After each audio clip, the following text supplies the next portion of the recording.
मित्रों, आज मैं आया हूं आपके सामने प्रेडिक्शन करने की एक टेक्निक। जी हाँ, फलादेश करने का एक तरीका। ये सर्वाष्टक वर्ग के द्वारा फलादेश करना। ये टेक्निक कुछ आसान है, हमें कुछ क्लैरिटी देती है। जन्म पत्रिका में हम सभी जानते हैं, कुंडली में 12 भाव होते हैं और 9 ग्रह होते हैं। जब हम भाव की ताकत निकालना चाहते हैं तो कई बार भाव का बल निकालते निकालते हमारा खुद का बल निकल जाता है। मजाक की बात है। हर भाव हमें कुछ ना कुछ जीवन से संबंधित चीजों को देता है, पर उस चीजों को कितने अच्छे तरह से हमें डिलीवर करेगा, ये उसकी शक्ति पर निर्भर करता है। यदि आप ज्योतिष सीखना चाहते हो तो भाव का बल और ग्रह का बल, अगर ये चीज को समझने की आपके अंदर शक्ति है तो समझो आप ज्योतिष भी सीख गए। ज्योतिष को समझ जाओगे कि कैसे ज्योतिष का फलादेश किया जाता है। यदि आप ज्योतिष आसान सरल भाषा में स्टेप बाय स्टेप ज्योतिष सीखना चाहते हैं तो आ रहा है हमारा नया कोर्स फरवरी 2026 में। ज़्यादा जानकारी के लिए लिंक पर तुरंत क्लिक करें और कॉल करें।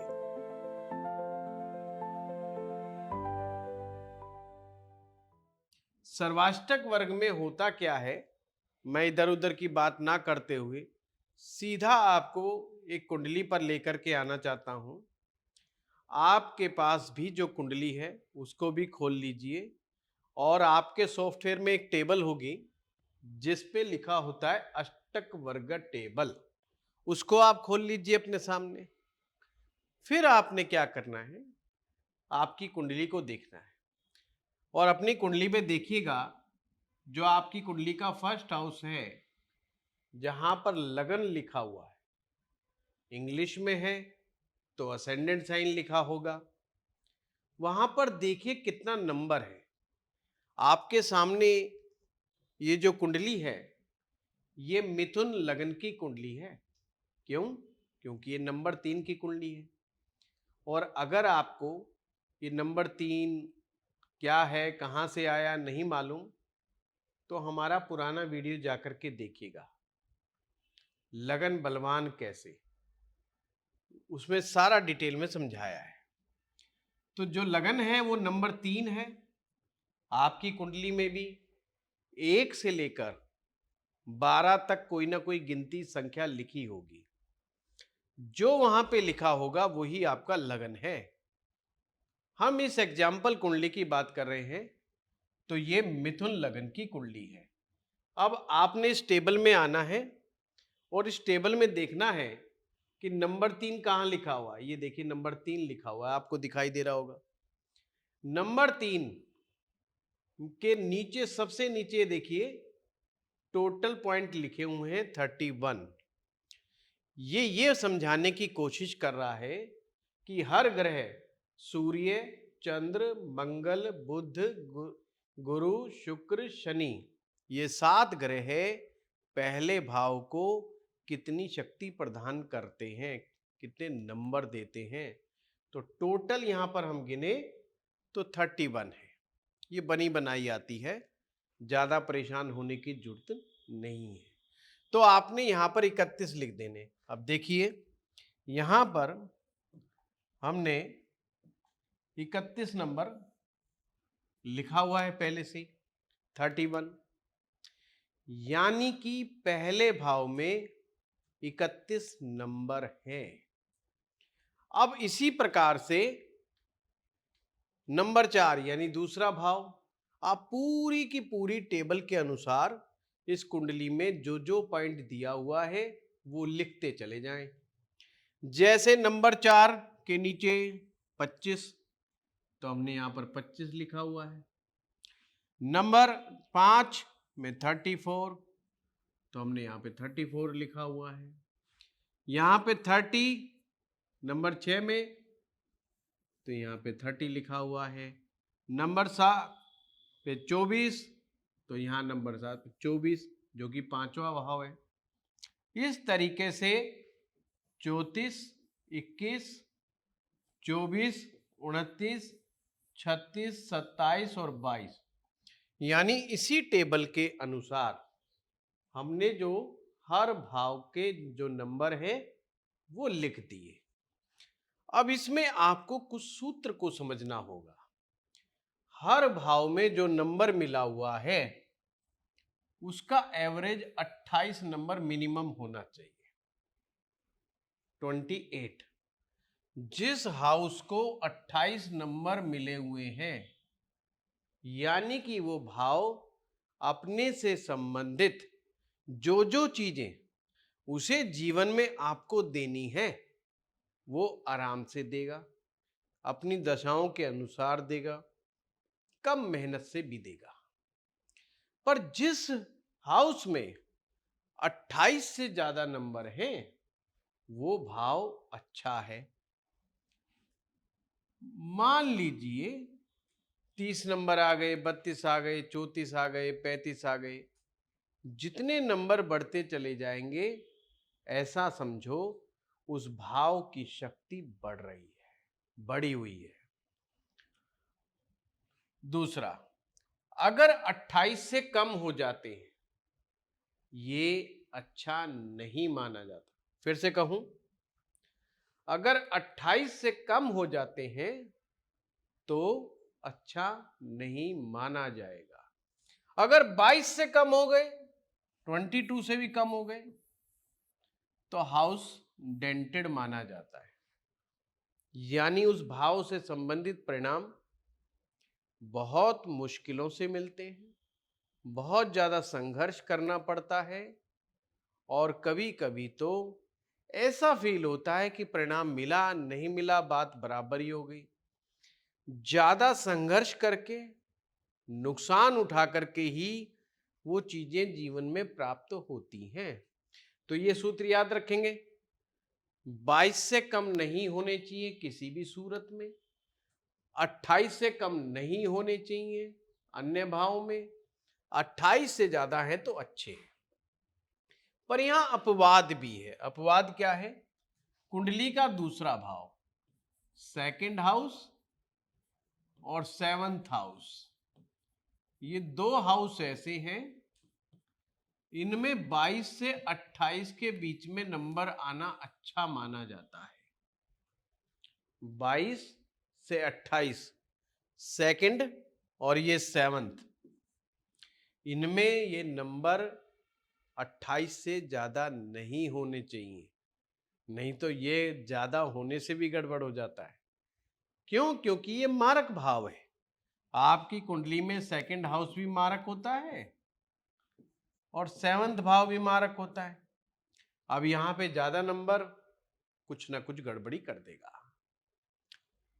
वैसे तो हमने इसका एक डिटेल वीडियो एस्ट्रो पाठशाला में कम से कम 1.25 घंटे का बनाया हुआ है, आप पीछे जा करके देखें, वहां पर भी आप देख सकते हैं। आज का ये वीडियो आपको फिर से तरोताजा करने के लिए मैं लेके आया हूं और अच्छी तरह से आपको समझा रहा हूं।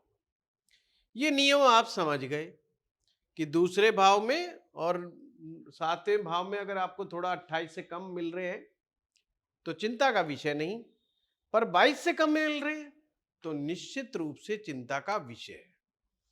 अब आइए हम देखते हैं, इसको समझते हैं कि नंबर कैसे काम करते हैं। पहले भाव में 31 नंबर है, बिल्कुल आपको समझ में आ रहा है। चाहिए कितने? मिनिमम 28। अगर 28 से ज्यादा है, ये क्या दिखाता है? पहला भाव हमारी सोच को दिखाता है, हमारी ग्रो करने की सोच को दिखाता है, हम कितना बड़ा सोच सकते हैं ये उसको दिखाता है। तो यहां पर ये दिखा रहा है कि भाई बंदा का 31 नंबर आए हैं, बंदे की सोच बड़ी है, बंदा कुछ बड़ा करके दिखाना चाहता है, छोटे से उसको बहुत तसल्ली नहीं हो रही है, उसको बड़ा करने का ख्वाब है, सपना है।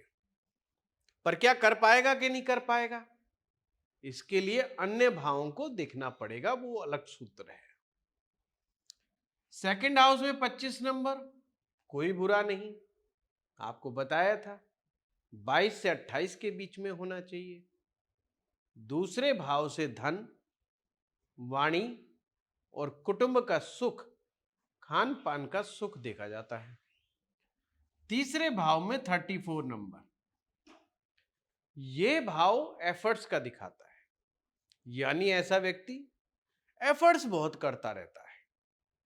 और अगर ये नंबर पहले भाव की अपेक्षा ज्यादा है, ये ध्यान रखिएगा, आपकी सोच से ज्यादा एफर्ट्स हाउस में ज्यादा नंबर, ये कोई खास अच्छी बात नहीं कहते। कह रहे हैं कि जो आपकी सोच है, वो एफर्ट जो होता है वो राइट डायरेक्शन में नहीं होता है, वहां पर कंफ्यूजन बहुत है, बहुत बड़ा एक गैप आ जाता है। कुछ नियम ऐसे हैं इसमें कि किस भाव में किस भाव से ज्यादा नंबर होने चाहिए, किस में कम होने चाहिए, वो पूरा का पूरा मैथ है। तो इसमें 34 नंबर आ गए, बंदा एफर्ट्सफुल है। चौथे भाव में जहां से हम कंफर्ट जोन को देखते हैं, अपना घर देखते हैं, मन की शांति देखते हैं, जमीन जायदाद देखते हैं, प्रॉपर्टी देखते हैं, यहां पर 30 नंबर है। तो हम क्या कहेंगे यहां पर कि यार चौथा भाव ठीक है, इसमें ज्यादा प्रॉब्लम नहीं है, 28 से ज्यादा है तो इट्स वेरी गुड। देखा कितनी आसान टेक्निक है। अब आप लगे पड़े हो ये देखने के लिए कि चौथे भाव का स्वामी बुध है, वो कहाँ बैठा है, किसके साथ बैठा है, कौन सा ग्रह दिखता है, फिर वो नवमांश में क्या स्थिति है, और बहुत फिर डिविजनल चार्ट्स में जाना पड़ता है। सर्वाष्टक वर्ग बहुत आसान तरीके से आपको 1 सेकंड में बता देता है कि किस भाव में कमजोरी है या किस भाव में ताकत है। अब देखें यहां पे चौथे भाव से संबंधित तो मामला ठीक आ गया, पर जब हम पंचम भाव में जाते हैं, जहां पर हम प्रेम देखते हैं, संतान देखते हैं, हमारी क्रिएटिविटी देखते हैं, हमारी कला देखते हैं, हमारा पैशन देखते हैं, ये भविष्य भाव है। पंचम भाव किसी भी सूरत में कमजोर नहीं होना चाहिए। पर यहां देखिए 24 नंबर मिले हुए हैं, 28 से कम हो गए, तो इन सभी चीजों में कमजोरियां मिलेंगी ऐसे व्यक्ति को, और ऐसा व्यक्ति भविष्य को लेकर के चिंतित और कंफ्यूज आपको समझ में आएगा। अच्छा, अब आपसे कितना प्यारा सूत्र है, अब मैं पूछूं भाई ऐसा क्यों, सीधे कहिए 28 से कम नंबर है। 28 से कम नंबर है तो ठीक है, उसके ऊपर क्लैरिटी नहीं है। अगर 28 से ज्यादा नंबर होते तो फिर उसकी क्लैरिटी बहुत अच्छी हो जाती। अब ये संदेश भी है उसके लिए कि भाई पंचम भाव कमजोर है तो पंचम भाव के लिए कुछ ना कुछ कीजिए, आप नहीं समस्या में फंस जाओगे।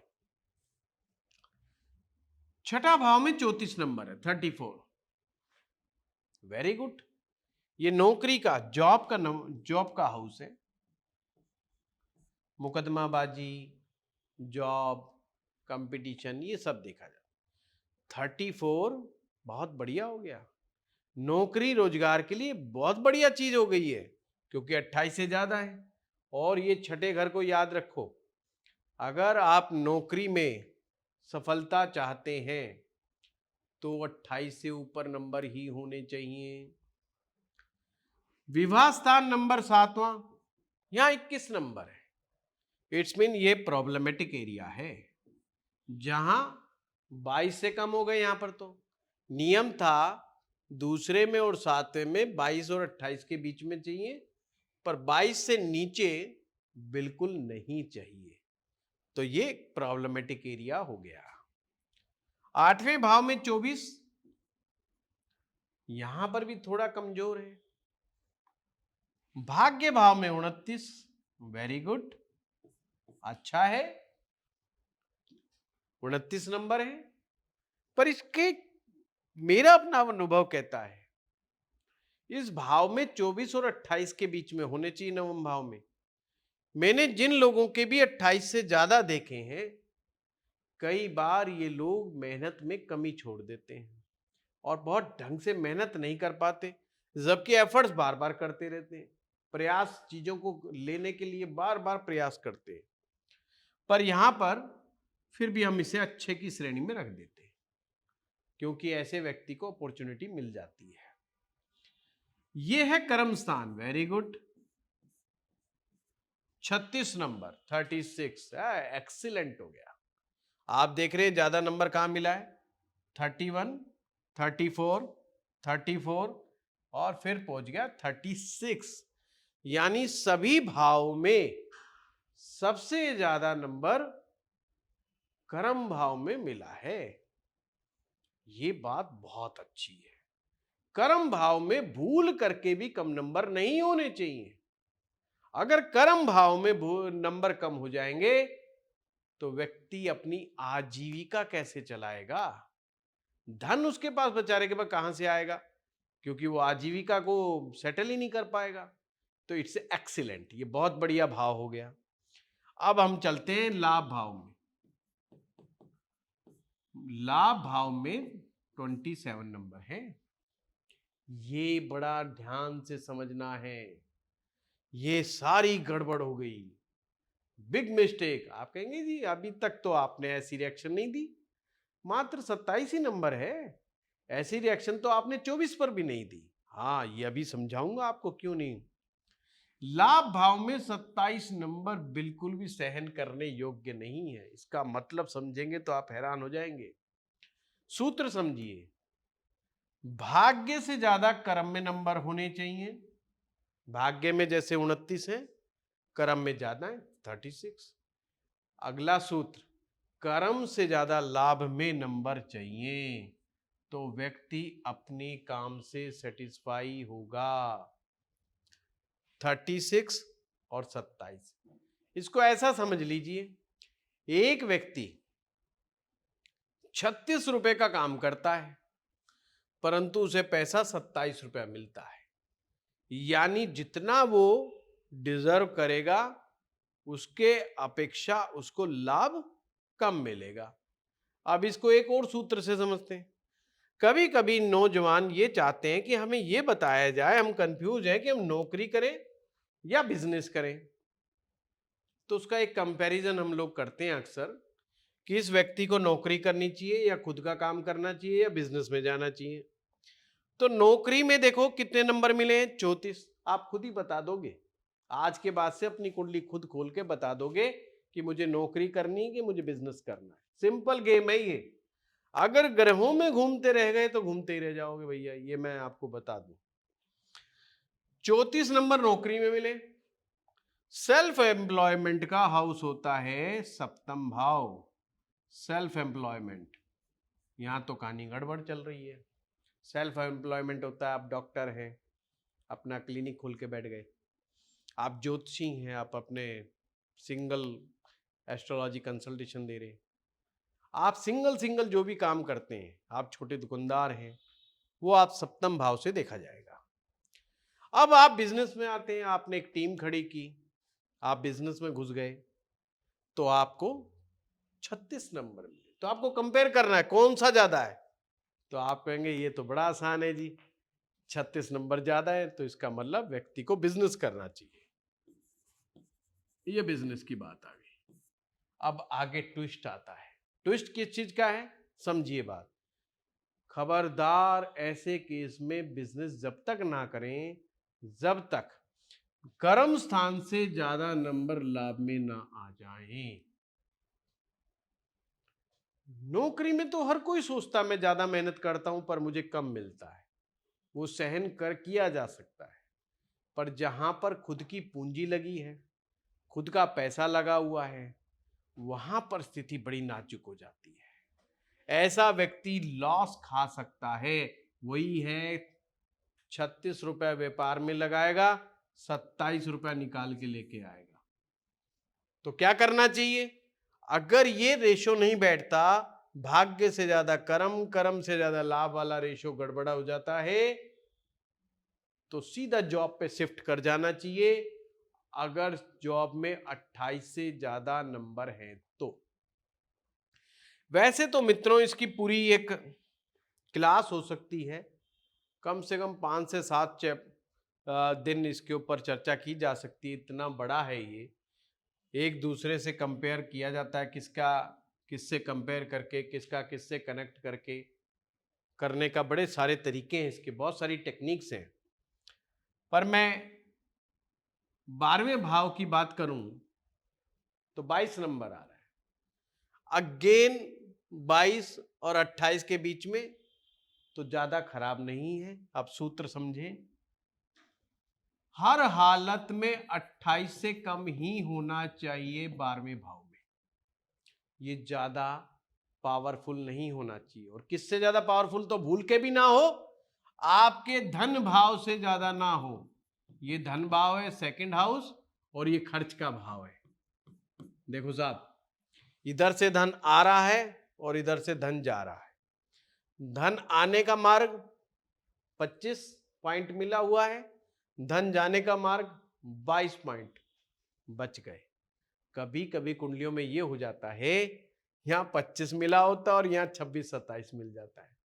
ऐसे व्यक्ति बार बार कहते हैं कि क्या करें, हमारे पास किसी प्रकार की बरकत ही नहीं हो रही है, पैसा तो बहुत कमाते हैं पर हाथ में कुछ बचता ही नहीं है। यानी कि व्यक्ति भी कंजूस है। व्यक्ति पैसा बचाने के विषय में बड़ा भारी तरीके से सोच विचार करता रहता है। 22 नंबर अच्छे हैं, खराब नहीं है। तो मैंने ये आपको बताया कहां पे खराब हैं, कहां पे अच्छे हैं, इसका विश्लेषण। इसको और तरीके से भी समझा जा सकता है, जैसे धर्म त्रिकोण। धर्म त्रिकोण, धर्म त्रिकोण क्या होता है जी? 1, 5, 9। 1, 5, 9 के नंबर को गिन लो आप। 1 में आए 31, 5 में आए 24 और 9 में आए 29। तीनों को जोड़ लो। अगर हम इसको जोड़ें तो 4 84 नंबर आ रहे हैं। 84 को 3 से भाग कर दीजिए, 28 आ जाएगा। इसका मतलब धर्म त्रिकोण अच्छा है। आप धर्म त्रिकोण का कंपेयर अर्थ त्रिकोण से कर सकते हैं। अर्थ त्रिकोण से पता चलता है रुपया पैसा कितना जीवन में रहेगा, एसेट्स कितने रहेंगे आपके पास। काम त्रिकोण यानी आपकी कामना पूर्ति, आपकी इच्छाएं कितनी पूरी हो पाएंगी। उस त्रिकोण को जोड़िए आपस में। 3, 7, 11 ये काम त्रिकोण होता है। 4, 8, 12 ये मोक्ष त्रिकोण होता है। मोक्ष के बारे में आपका क्या ख्याल है? कुछ लोग मोक्ष के प्रति बहुत ज्यादा ललायित रहते हैं कि किस तरह मोक्ष प्राप्त हो जाए। तो ये सब चीजों के बारे में विचार के मामले में सर्वाष्टक वर्ग जो है का ये सूत्र लगाया जा सकता है। आप भी अपनी कुंडलियों में लगा करके देखें और पाएं कि क्या रिजल्ट निकल करके आता है, कौन सा भाव कमजोर है और कौन सा भाव मजबूत है। जो भाव कमजोर है उससे डरिए मत, चैलेंज तो आएगा। ऐसा नहीं कह रहा कि मैं डरिए मत का मतलब वहां से समस्या नहीं आएगी, वहां से चैलेंज आएगा। बी मेंटली प्रिपेयर, आपको मेंटली प्रिपेयर रहना है, बट आपको उसको सही करने का उपाय भी खोजना है। तभी जाकर के ज्योतिष सीखने का आपको लाभ मिलेगा, अन्यथा कोई लाभ नहीं मिलेगा। तो सर्वाष्टक वर्ग का ये वीडियो आपको कैसा लगा हमें जरूर लिख करके बताएं। धन्यवाद।